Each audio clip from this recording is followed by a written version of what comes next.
Now, if it is under the office of the President, big pronouncement like this, na malaking improvement ang nangyari sa pagbaha sa Metro Manila, sang-ayon si Bongbong Marcos sapagkat sa ilalim ito ng tanggapan ng Pangulo.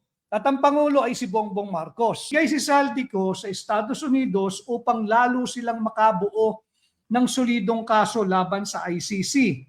Ito yung aking patunay. Dahil madalas uli ang kanyang paglabas, ito ay inakda ni Congressman Toby Tiangco.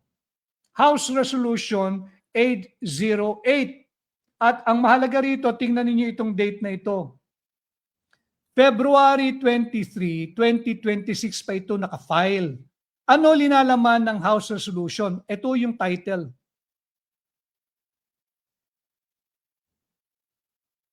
Bakit hanggang ngayon ay walang ginagawang public inquiry doon sa status of warrant of arrest laban kay Saldico? Bakit tila mauuna pang makansila at madakip yung mag-inang Senador Loren Legarda at Congressman Leandro Leviste kesa kay Saldico? Yung Rubio Doctrine, yung kanyang naging pahayag that they will dismantle, the United States will dismantle the ICC systematically brick by brick. Tumanggi na maging aktibong bahagi ng layuning ito si Bongbong Marcos. Sa kadahilanan, meron siyang erroneous invocation of Article 127 of the Rome Statute. No? Sinabi niya, hindi kami pwedeng umatras dyan dahil meron pa kaming residual obligation o residual duty sa ICC, bunsod nga ng maling invocation o maling paghayag sa Article 127 of the Rome Statute. Ano ba yung Article 127? Misguided kasi talaga itong Pangulo ng Pilipinas. Mga naatasan ng ating saligang batas na magsiyasat dito sa napakamaanumalyang flood control funds corruption. Dito rin natin pag-uusapan itong panukalang 7.2 trillion pesos na National Expenditure Program. Yung panukalang budget for 2027. Napakalaki. 7.2 trillion pesos. Magkano na naman ang ating uutangin sapagkat hindi naman sasapat yung revenue o koleksyon ng gobyerno. At doon sa 7.2 trillion pesos na yan, mayroong panukala na magtabi o maglaan ng 3.4 billion pesos para sa MMDA. Ano ang gagawin ng MMDA sa 3.4 billion pesos na nais ilagak ng President's budget for 2027? Yan daw po ay upang maibsan ang problemang dulot ng pagbaha. 3.4 billion pesos. And of the 3.4 billion pesos, maliit na halaga lamang po ito pag tiningnan naman ninyo yung kabuoang halaga na ipinapanukala ng tanggapan ni Bongbong Marcos sa Kongreso. Yung kabuoang pondo para dyan sa flood control ay nagkakahalaga ng 107 billion pesos. Tama yung narinig ninyo. 107 billion pesos ang panukala nilang flood control budget for 2027. Isa na namang malaking kahibangan itong 107 billion na hinihingi ng Marcos Jr. administration sa Kongreso. Bantayan ninyo ito mga kababayan sapagkat ang kainaman ngayon ay napakarami na ang nagagalit, nagmumura, nanunumpa, yung mga ginang ng tahanan, mga batang estudyante, ang mga iba't ibang professionals, iba't ibang manggagawa, driver ng bus, driver ng jeep, driver ng padjak, driver ng tricycle, nagmumurat galit na dahil pineperwisyo sila ilang araw na, ilang linggo na nitong baha, paulit-ulit na lang. And yet, for next year, ang hinihinging pondo ng DPWH ay 107 billion para sa flood control budget. Ito'y dapat nating bantayan. Mauuwi na naman ito sa mali-maletang suhol pag hindi natin ito binantayan. At ayon sa ating pagsasaliksik, at lumabas na rin ito, mula 2011 hanggang 2025 o kabuuang 14 years, 14 years from 2011 to 2025, ang nailagak ng pera nating mga Pilipino patungkol diyan sa pag-ayos ng problema natin sa baha ay 1.939 trillion pesos. Ganyan na kalaki ang ating ginagastos para dito sa flood control budget. From 2011, lagay po natin sa tamang perspektibo. Ano? From 2011 to 2025, ang ginagastos na nating mga Pilipino patungkol dito sa flood control budget ay 1.939 trillion. Ganyan na po kalaki yung perang iginugugol nating mga Pilipino. Pero sa kabila ng napakalaking pondong ibinibigay na, ibinuhos na para sa flood control, paulit-ulit pa rin ang pagbaha. Nakakasawa na, nakakasuya na, nakakagalit na. Ulitin ko, sa dami ng aking nakausap sa aking paglilibot, ultimo, mga ordinaryong ginang ng tahanan, salamat po sa inyo, yung mga professionals, ultimo mga piloto ng eroplano, ang mga ordinaryong manggagawa, nagmumura, sinusumpa na ang kanilang malulungkot na karanasan dulot ng paulit-ulit na pagbaha. Ang pangunahin dito, pagdating sa NCR muna tayo. Bakit natin kinakailangan talakayin ito? Upang ituwid ang buling pagsisinungaling ng mga nasa pamahalaan. Batiin lang ho natin ang iba nating mga kasama. Si Atla Arnie Pialo from Johor Bahru, Malaysia. Maraming salamat sa iyo sa iyong nakaabot siya.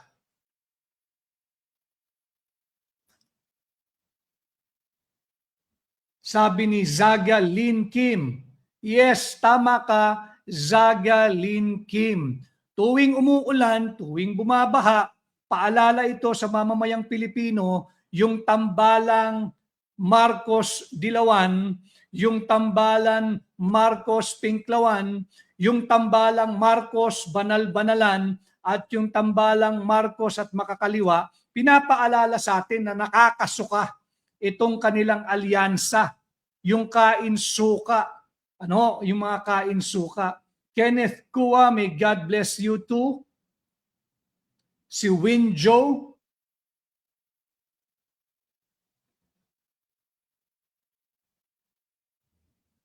Sabi ni Sonia Amaro, pagbigyan daan natin ang komento ni Sonia Amaro. Ang nagbulgar ng flood control, I agree, sapagkat noon pa lamang ay ibinulgar na, sumabog na noong 2024, nung kanyang SONA ay ipinakita na yung pagbaha noong 2025 at hanggang ngayon hindi linulubaybayan ng ni Mother Nature ang pag-fact check sa napakasinungaling na kasalukuyang administrasyon. Si Kimura Dolores, meron din tayong kasama from Surigao del Sur, Mindanao, si Elsa Bayeta. God bless you too, and may God bless you more, Antonio Pascual Jr. Kasama natin ang ating mga kaibigan, ang Sara Duterte Supporters New York, SDS New York.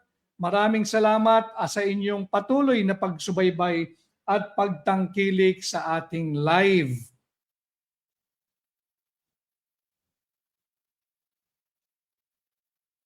Sabi ni Yoni Kiloy Crispino, Sige padala ninyo yung inyong mga komento sa ating question of the day na si Marcos ba ang nagbulgar o si Marcos ba ang tunay na nasa likod ng pagnanakaw, korupsyon at kurakot sa flood control funds na nauwi sa Ghost Flood Control Projects at substandard Ghost Flood Control Projects na ngayon naman ay ating pare-parehong pinagdudusahan. Di bali sana kung tayo may kagagawan. Di ba? Kung tayo may kagagawan, pagdusahan natin. Pero tayo'y paulit-ulit na binibiktima. Si Maria Fema Duterte, kasama natin, nanunood. Let's apply easy accounting, sabi ng SDS New York. Ibalik muna ang ninakaw nila para sa FCP. Meron din tayong kasama mula sa Dubai. So ito yung ating talakayan ngayon. Yung MMDA, Budget for 2026. MMDA, makinig kayo ha. Ang budget ng MMDA ngayong taong 2026 ay 5.88 billion. Kayo, tayong mga nasa Metro Manila, ang budget ng MMDA ay 5.88 billion. MMDA yon, galing sa pambansang pamahalaan yung budget niya. Hindi pa ron kasali yung individual budgets of the LGUs within Metro Manila. All the cities and one municipality, hindi kasali doon ang budget nila. Dahil kung isasama mo ron, higit na malaki sa 5.88 billion. And of the 5.88 billion, yung 2.5 billion this year, 2.5 billion specifically allotted, specifically dedicated, and I think I can say exclusively dedicated for flood control projects, for flood control mitigations. 2.5 billion, MMDA lang yon. Kaya naman, nung akala nila nabudol nila ang mamamayang Pilipino, ito galing sa inyo to MMDA ha. Huwag sasama ang loob ninyo. Sisihin ninyo yung official ninyo. Galing sa inyo ang pahayag na ito. Pakibasa po ninyo mga kababayan at magkomento din kayo. Sang-ayon ba kayo sa naging mapangahas na pahayag ng MMDA na naayos na nila ang flood control problem dito sa Metro Manila? Kayo po ang sasagot nito. Hindi ko po salita ito. Ito po'y salita ng MMDA. Big improvement. Ibig mong sabihin, lubog ang Metro Manila, big improvement na yan. Ibig mong sabihin, dapat kaming magpasalamat sa inyo dahil kung hindi pala ninyo inayos ang mga daluyan ng tubig, ang mga kanal, lampas tao na ang magiging tubig baha sa Metro Manila. Panagutin natin sapagkat humihingi tayo ng transparency and full accountability. Ang MMDA, bago na naman magtanggi-tanggi yung lukaret dyan sa palasyo, ang MMDA sa istruktura po ng pamahalaan ay nasa ilalim ng Office of the President. Now, if it is under the Office of the President, big pronouncement like this, na malaking improvement ang nangyari sa pagbaha sa Metro Manila, sang-ayon si Bongbong Marcos sapagkat sa ilalim ito ng tanggapan ng Pangulo. At ang Pangulo ay si Bongbong Marcos. Hinayaan niya ang ganitong mapakapangahas na anunsyo. Therefore, aprobado nila ang ganitong pambubudol ng MMDA. Pinacheck sila muli ng habagat ng sama ng panahon ng tag-ulan ni Mother Nature. Nakita natin, walang katotohanan dito sa naging budol at mapangahas na pahayag ng MMDA. No? Kaya tayo ay patuloy pa ring binabaha. Ang budget ng Office of the President, kasi nga President's budget ito from 2022 to 2025, mga kababayan, ang naging budget na ng Marcos administration ay 545 billion pesos. 545 billion pesos na ang naging halaga ng budget ng Marcos Jr. administration for flood control projects, for flood control mitigation nationwide. Subalit, magtatanong tayo, 545 billion, kalahating trilyong piso sa loob ng 3 taong panunungkulan ng Marcos administration. Kalahating trilyong piso. Bakit naman patuloy ang paglala ng problema ng baha?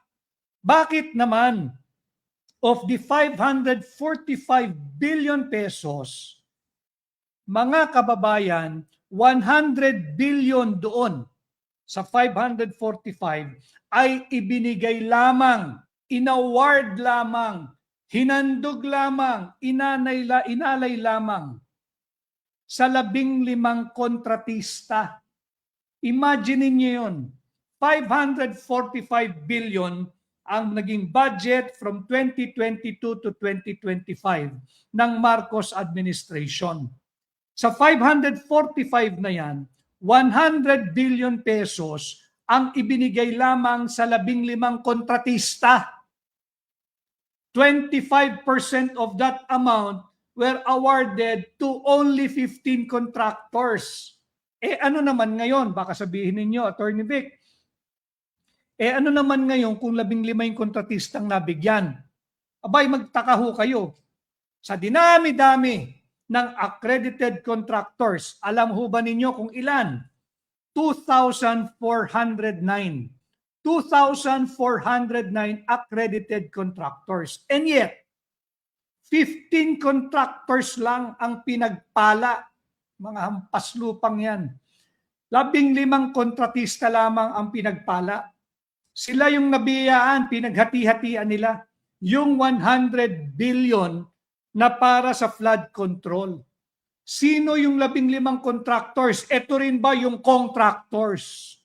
Kaya dito ang ating talakayan, babalik tayo paulit-ulit sa baha, pamalit ulo sa ICC, at ang Budol Unit Team 2.0. Dinulo po natin yon dahil hindi po natin papatulan yang chismis na ipinapakalat ng mga alyado ng kasalukuyang administrasyon. Pero pagkakasinungalingan, atin itong itutuwid.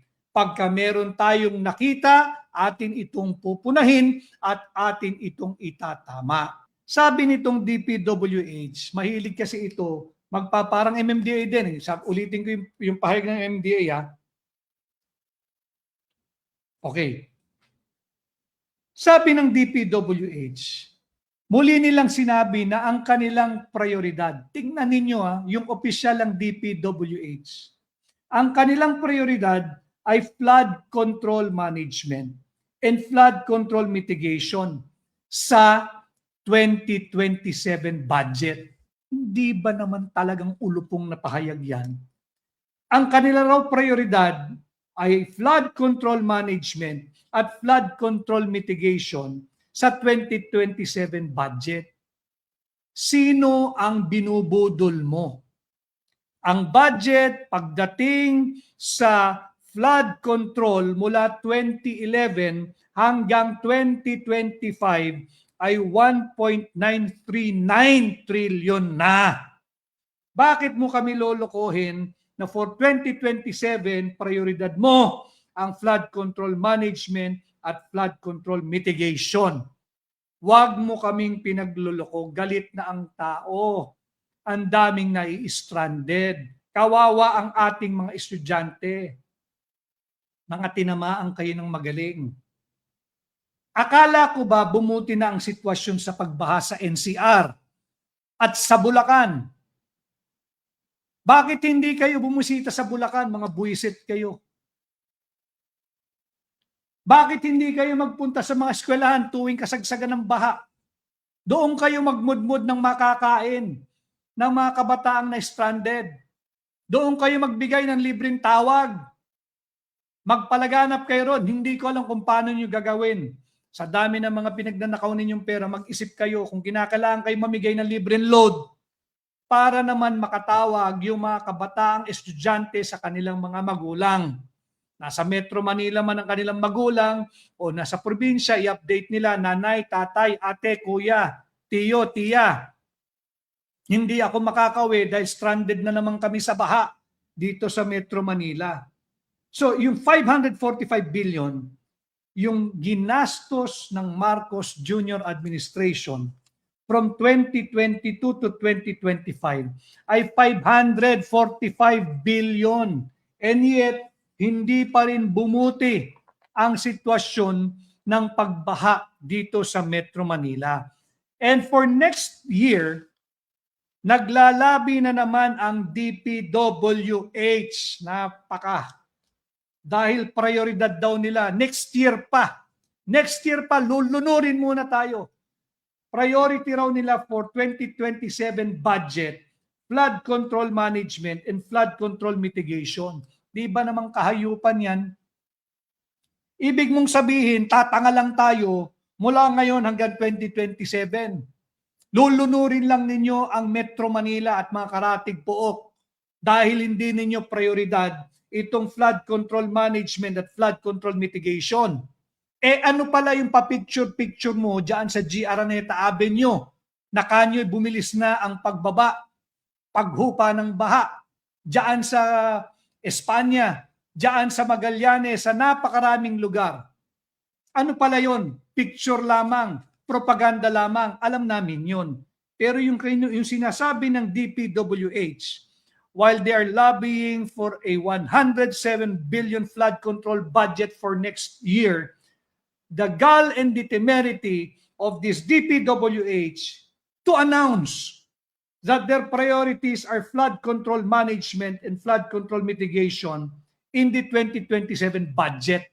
So ngayon wala tayong asahan. Sa dami ng perang dumaan sa inyo, daang bilyon na, kung hindi trilyong piso na ang dumaan sa inyo, wala kayong prioridad na maibsan ito. Sa tagal ninyo dyan sa pwesto, sa ilalim ng kasalukuyang administrasyon, wala kayong plano for flood control management at flood control mitigation. Ito'y isang malaking kahibangan. Huwag kayong magpapabudol. Ginagabayan ko kayo para hindi tayo magpabudol. At salamat sa ulan. Nakakaawa yung mga nasasalanta. Pero sa kabilang banda, pasalamatan natin ang ulan upang hindi natin makalimutan ang kahayupang ginagawa ng kasalukuyang administrasyon pagdating sa issue ng flood control. Nakakagalit na ho, paulit-ulit at hindi ito titigil. Hindi ito titigil, year in, year out. Alam ng kahit na sinong administrasyon, year in, year out. Alam ng kahit na sinong administrasyon, dalawa lamang ang ating season, wet and dry season. Hindi mo pa mapaghandaan yung wet season. Ninanakaw pa yung pondo para diyan sa flood control. Sa MMDA, while I have nothing against the chairman who is a fellow lawyer, a colleague in the profession of law, I think it's time that we all consider as Filipinos, wag na yung gobyerno, walang asahan dyan. Dapat panahon na ating isiping mabuti. Sino ba ang dapat nating itinatalagang chairman ng MMDA? Ano ba ang qualification? With due respect to the present chairman, wala namang kaming personal interaction ito. Objectively, it's time. We should consider an engineer, an architect, or an urban planner. Yang tatlong yan na mamuno sa MMDA bilang chairman. Yung MMDA bilang chairman, kunyari meron tayong urban planner. Ang tatrabahuhin niya, tingnan niya ang buong Kalakhang Maynila bilang isang connected system. Hindi yung iba yung approach sa seating ito. Pagtawid mo ng geographical boundary, poste lang naman ang pagitan, iba rin ang approach mo. Kanya hindi nagtutugma-tugma yung ating flood control system. And I think malaking bagay o malaking bahagi dapat nating isipin panahon na ating suriin kung sino ba dapat ang ating itinatalaga bilang chairman ng MMDA. Lawyer, okay, marunong sa batas, pero hindi batas ang kailangan natin eh. Hindi naman korte yan eh. Hindi naman korte yan. Lagyan natin ng marunong, yung kayang mag-coordinate at nakakaunawa sa urban planning. Maybe an urban planner, maybe an engineer, or maybe an architect. So he or she may be able to design kung paano yung tamang flow ng ating mga estero, ng ating mga kanal, ano yung dapat pagdugtungin, ano yung dapat wag na nating pagkagastusan dahil wala ng pag-asa bagkus gumawa ng panibagong daluyan ng tubig. And we need an urban planner. Dahil hindi pwedeng sabihin na, kasi pag urban planner, baka hindi niya kayanin yung mga siga o yung mga malalakas na personalidad na mga mayor or mayora ng Kalakhang, Maynila. Hindi ho rason yun. Ang MMDA ay under the Office of the President. Pagka tinulungan ng Office of the President o ng Pangulo mismo, ang chairman ng MMDA, susunod naman ang mga mayor. Pero pag hindi mo prioridad ang MMDA, na hindi naman dapat hindi maging prioridad, with all due respect sa ating mga kababayan sa Mindanao at Visayas, hanggat ang setup natin, ang seat of power ay nasa Metro Manila, ang mga industriya, yung mga mamumuhunan, yung mga movers and shakers, decision makers ng negosyo at malalaking negosyante ay nasa Metro Manila, hindi natin din pwedeng pabayaan ang Metro Manila. Kaya dapat dito, lagyan natin ng isang mahusay na chairman ng MMDA. Maaari, again, ulitin ko could be a choice between an engineer para makita niya yung civil works at infrastruktura, ganun din ang isang arkitekto na nakakaunawa o dili kaya urban planner. Yun ang ilagay natin. Huwag na yung mga rinefer ng kung sino mang dating mayor na dating naging cabinet secretary o yung mga dating mayor ng Kalakhang, Maynila, ilalagay mo dyan o yung karatig lugar. Hindi kailangan ng politiko, kinakailangan na dito solusyon. Hindi na kinakailangan ng politiko. Kinakailangan dito, solusyonan na ang baha sa Metro Manila.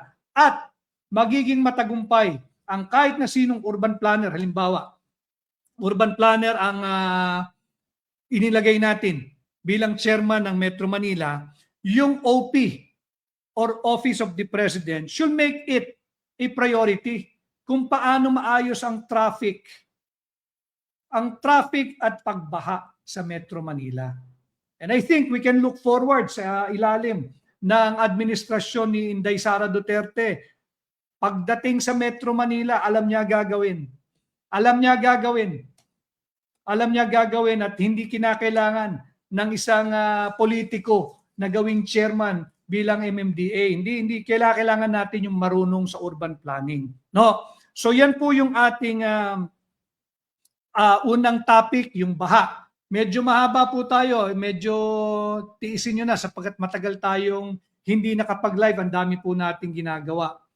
Sabi ni Let Degs, ayaw magising ng mga tao kahit harap-harapan ng ang panloloko, ayaw ng rally, magtiis kayo sa baha. Yan ang opinion ni Let Degs. Si Vera Cruz Vicente. Okay, punta naman tayo. Ano naman yung kinalaman ng baha o relasyon ng baha sa pamalit-ulo sa ICC o pamalit-ulo ng ICC? Aktibo kasi yung Estados Unidos, yung ating magse-75 years ng treaty ally. 75 years na na treaty ally ng Pilipinas ang Estados Unidos at ang Estados Unidos at ang Pilipinas. Subalit, meron itong hiniling. Makakailan lamang kay Bongbong Marcos. At ito ay ang paglisan at pagtuligsa at maging aktibong bahagi ng Marco Rubio Doctrine o yung Rubio Doctrine, yung Secretary of State ng Estados Unidos. Ano yung Rubio Doctrine? Yung kanyang naging pahayag that the United States will dismantle the ICC systematically, brick by brick. Tumanggi na maging aktibong bahagi ng layuning ito si Bongbong Marcos. Sa kadahilanan, meron siyang erroneous invocation of Article 127 of the Rome Statute. No? Sinabi niya, hindi kami pwedeng umatras diyan dahil meron pa kaming residual obligation o residual duty sa ICC, bunsod nga ng maling invocation o maling paghayag sa Article 127 of the Rome Statute. Ano ba yung Article 127? Misguided kasi talaga itong Pangulo ng Pilipinas. Ang sinasabi niya, hindi raw tayo pwedeng bastang aatras sapagkat bago daw tayo umatras ay may nasimulan ng investigasyon o proceedings ang ICC. Mali yun. Tayo ay lumisan bilang miyembro ng ICC noong 2019 pa. 2019 pa. Wala pang nagsisimulang investigasyon. Wala pang nasisimulang proceedings. So mali at pambubudol yung ginawang dahilan ng Marcos administration sa ating 75 years ng treaty ally na Estados Unidos, invoking Article 127 of the Rome Statute. Bakit kanyo? Ulitin ko. Sapagkat nung nag-withdraw tayo noong 2019, wala pang nasisimulan. Wala pang nasisimulang investigation, wala pang nasisimulang proceeding na nagaganap diyan sa ICC. Yung korte ng mga hangal, yung korte ng mga siraulo, yung korte ng mga may diferensya sa pag-iisip. Ayon yan kay Secretary Marco Rubio. Ngayon, let us debunk the malicious, false, and dishonest invocation of Article 127 by the administration. Sabi nila, meron daw tayong residual duty o residual obligation. Hindi tayo basta-basta pwedeng umalis at tumalikod sa ating residual obligation na natitira diyan sa ICC. Bunsod nga ho ng Article 127 of the Rome Statute. Mali po yun. Hindi po totoo yung bakit. This was 2026. May lumabas na kopya ng liham si dating Executive Secretary Lucas Bersamin. Hindi natin kalilimutan yan. Meron ding akusasyon yan patunglaban dyan patungkol sa flood control at yung pagkalikot sa ating pambansang budget. But dito muna tayo, yung palit ulo sa ICC. Tinanggihan ni Bongbong Marcos yung hiling na Donald Trump ang Pangulo ng Estados Unidos na kanyang ipinarating through sa kanyang Secretary of State Marco Rubio. Tinanggihan ni Bongbong na wag nang sumuporta, wag nang kilalanin, wag nang kalungin at wag nang bigyang pakikipagtulungan ang ICC. Sapagkat sabi niya may Article 127 kasi na sabi niya sa Article 127 kapag meron ng nasimulang investigation o proceeding, hindi tayo basta-basta tatalikod. Mali yun mga kababayan, huwag kayong papadala roon. Bakit?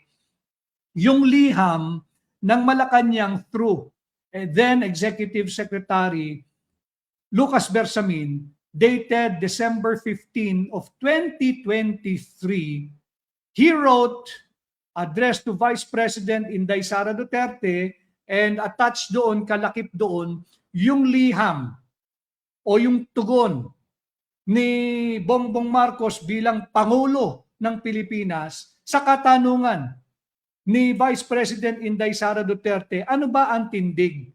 Ano ba ang paninindigan ng iyong administrasyon, ng ating pamahalaan pagdating sa ICC? Sumagot si Bongbong Marcos bilang Pangulo. December 15, 2023. Kalakip yun ng covering letter na dated December 15, 2023 ni Lucas Bersamin, dating Executive Secretary. Yung Marcos letter to Vice President Inday Sara o 15 December 2023, malinaw ang nakalagay doon. Sabi ni BBM, and I quote, "The government will not assist the ICC in any way, shape, or form." At bago siya nagpaalam sa liham yun, may tinugtong pa siya. And I quote, sabi niya ito ni BBM sa kanyang liham kay VP Inday Sara Duterte dated 15 December 2023. Dugtong pa niya, as is my sworn duty, dahil nga sa kanyang sinumpaan sa ilalim ng ating saligang batas, Article 7, Section 5 of the Constitution, sabi niya, I will continue to defend and assert the sovereignty of the Republic of the Philippines at all times. This was December 15, 2023. In-invoke pa niya yung kanyang oath of office at hindi rin niya ginawa ito. Tinalikuran din niya ito. Impeachable yun, mga kababayan.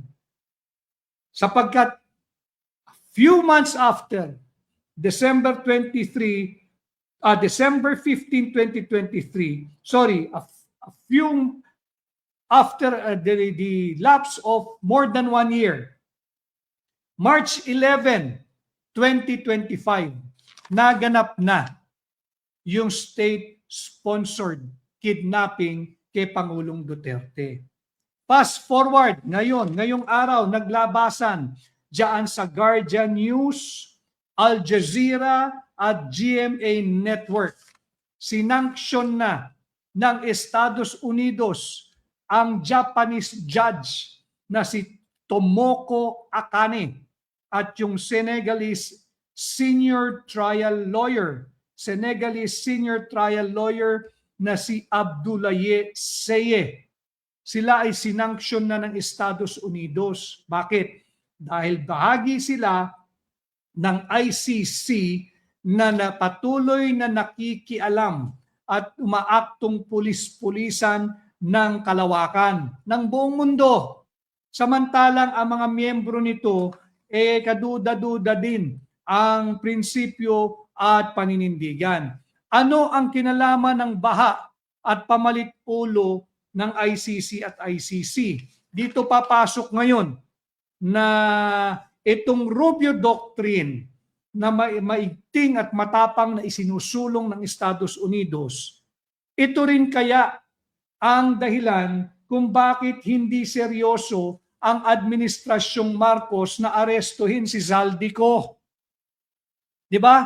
Sapagkat si Zaldico, meron siyang naging video na pahayag noon sa video, in-upload niya, kanyang sinabi na totoo ang mga naging pahayag ng mga dating sundalong na assign sa kanya bilang kanyang mga security. Yung mga dating sundalo, iba ron ay miyembro ng Philippine Marines, hindi ba? So, bakit hindi seryoso, bakit hindi agresibo ang Marcos administration na mahuli si Zaldico? Hindi ito katang-isip. Meron tayong basihan. Sapagkat si Zaldico, pag yan ay nahuli, pwede siyang ibigay sa kustodiya ng Estados Unidos bilang ating tulong. Treaty ally tayo, 75 years na eh. Ibigay si Zaldico sa Estados Unidos upang lalo silang makabuo ng solidong kaso laban sa ICC. Ito yung aking patunay. Dahil madalas uli ang kanyang paglabas, ito ay inakda ni Congressman Toby Tiangco. House Resolution 808. At ang mahalaga rito, tingnan ninyo itong date na ito. February 23, 2026 pa ito nakafile. Ano linalaman ng House Resolution? Ito yung title.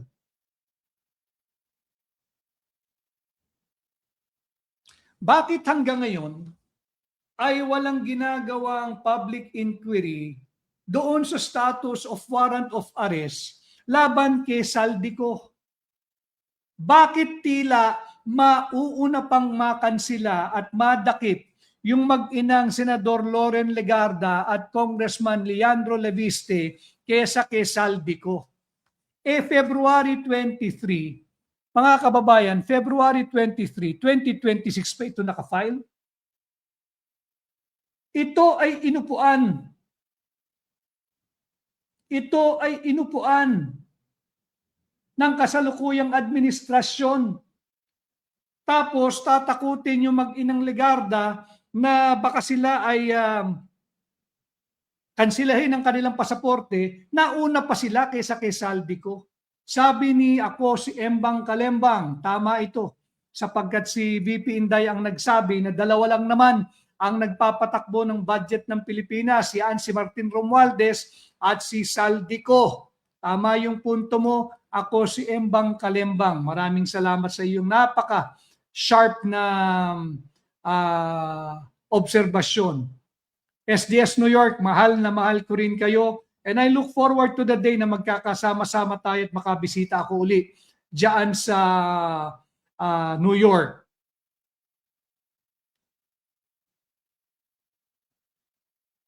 Si Maya Olaso Verheijen from Pagsanhan, Laguna.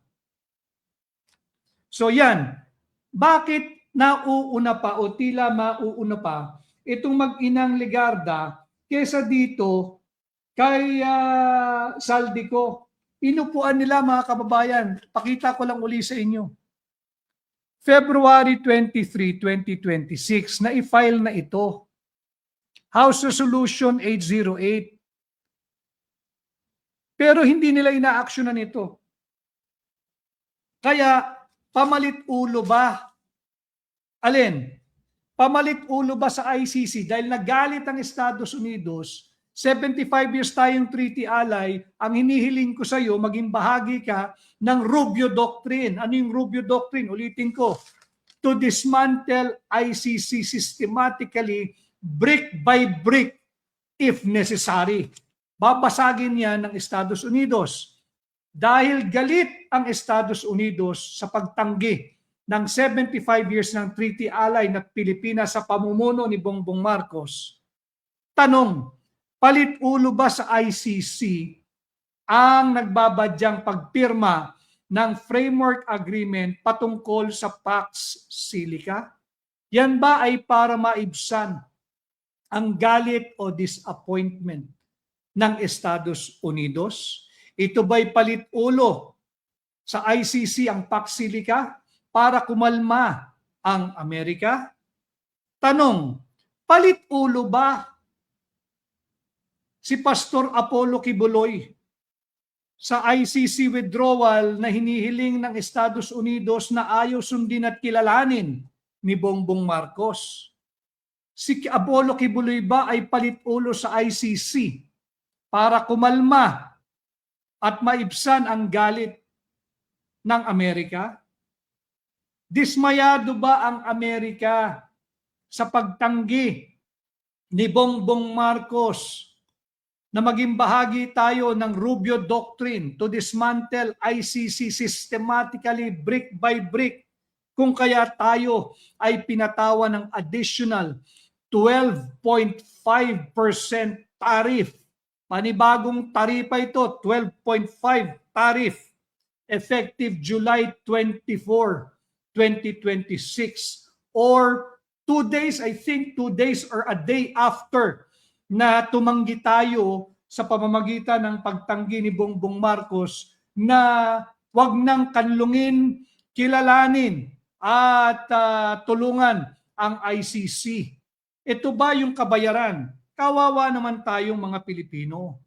So si Pax Silica, si Kibuloy at yung 12.5% na taripa, ito ba ang pamalit ulo sa pagtanggi na kumalas tayo completely, fully, absolutely sa ICC upang pakalmahin ang Amerika at the expense of our sovereignty, of our independence, and of our Constitution? Kaya yan po yung pangalawang bahagi ng ating pagtalakay ngayong araw, yung pamalit sa ulo ng ICC. Si Saldico ay protektado. Hindi natin pwedeng itanggi yung malakas na bulong-bulungan at usap-usapan na si Saldico ay tila protektado ng kasalukuyang administrasyon dahil ayaw siyang ibigay sa mga totoong mag-iimbestiga kagaya ng Estados Unidos. Bakit? Imaginein mo kung makukuha lamang sana ng Estados Unidos si Saldico at siya ay papaaminin ng detalyado doon sa kanyang pamudmod ng pera nating mga Pilipino bilang suhol, diyan sa mga opisyal ng ICC, yari ang kanyang administrasyon. Kaya hindi nila pinapansin yung House Resolution number 808 ni Congressman Toby Tiangco. Ayaw nilang imbestigahan. Nauuna pa yung banta dito sa mag-inang Loren at Lian Leviste. Ganito ba dapat ang asal ng isang tapat na alyado? We are celebrating 75 years of being treaty ally. And yet, pati yung alyado mo, binubudol ng kasalukuyang administrasyon. No? And finally, dito sa usaping budol, yung Budol Unit Team 2.0. Nahan ko po kayo, hindi po ito para patulan yung fake news nila. Unang-una, yung usapin, let it be on record na yung usapin na may nag-reach out daw sa kampo o nag-reach out si Vice President Inday Sara Duterte at nais makipag-usap at kung ano-ano ng spin ang ginawa ng mga personalidad na alyado ng kasalukuyang administrasyon. Fake news po iyan. There is no point, there is no wisdom, there is no gain in trying to be part of the administration's attempt to have a unit team 2.0. Wala. Bakit ka makikipag-usap? Bakit ka aanib sa isang kurakot at korap na administrasyon na ang kasalukuyang trust and approval rating ay negative 27?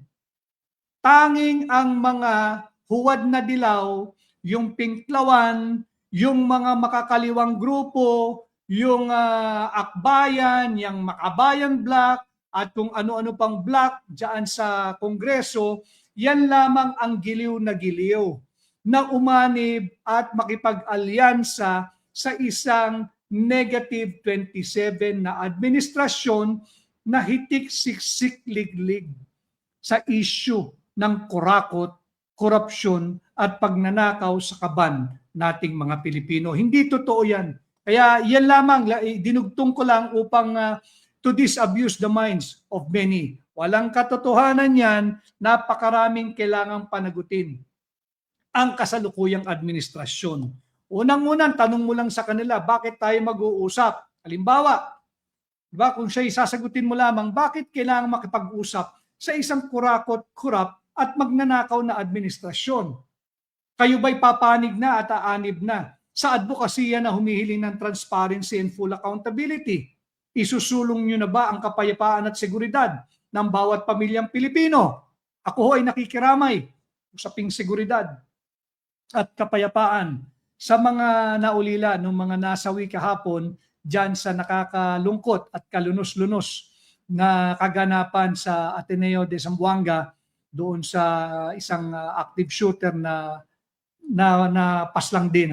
So iyan yung usapin. Isusulong kaya ng Marcos administration ang totoong transparency, ang full accountability, ang peace and security?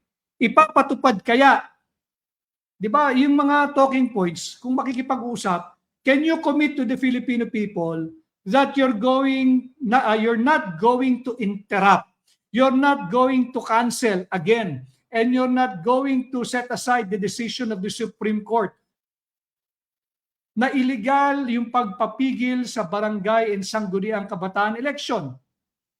Will you commit that the BARM election will proceed as scheduled? Long delayed na yan.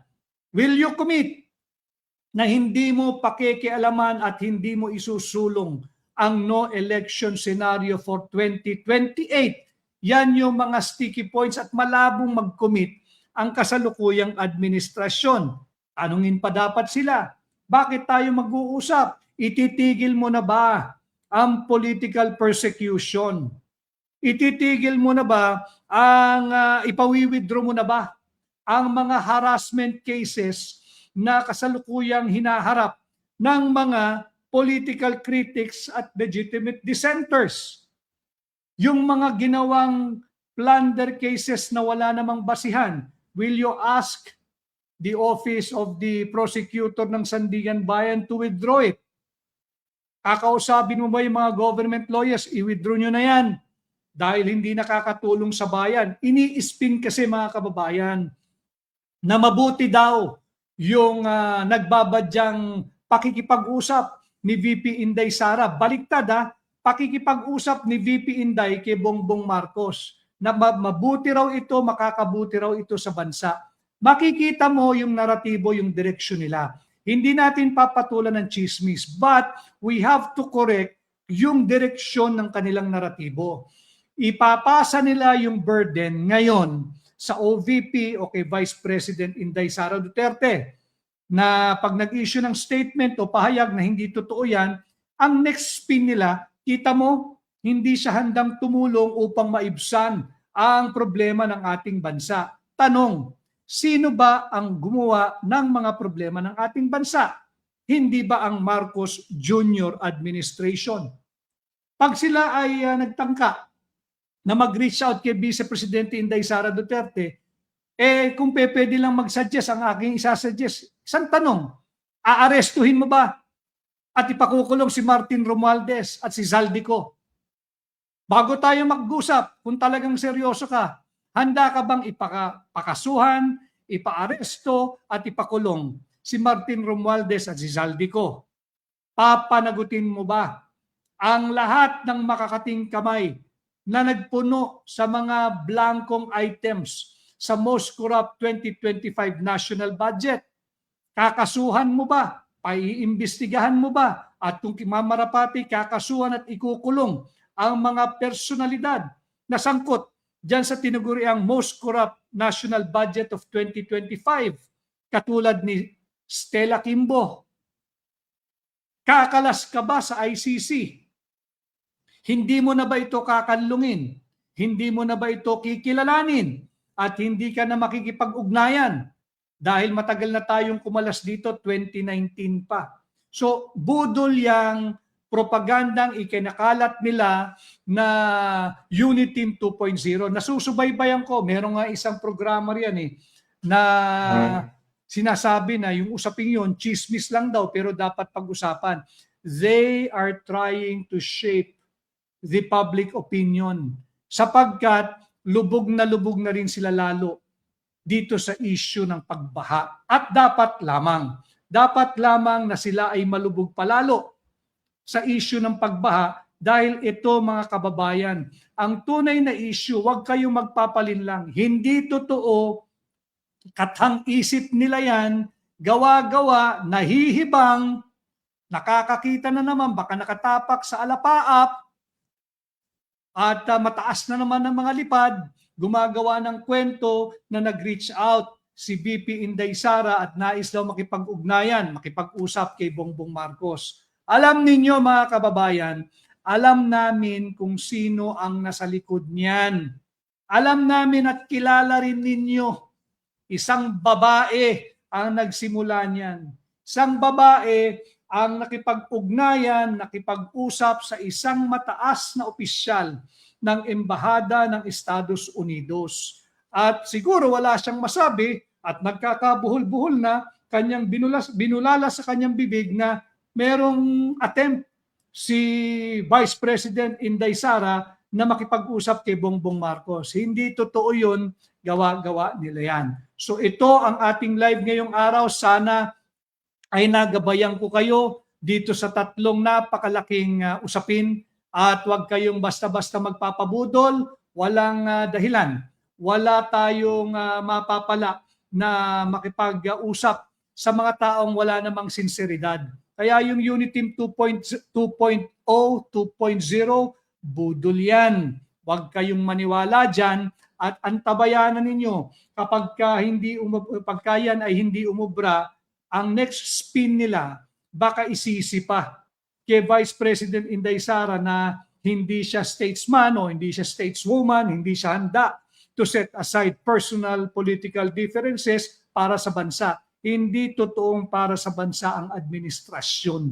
Hindi totoo na ang administrasyon ay para sa Pilipino at para sa bansa. Ano?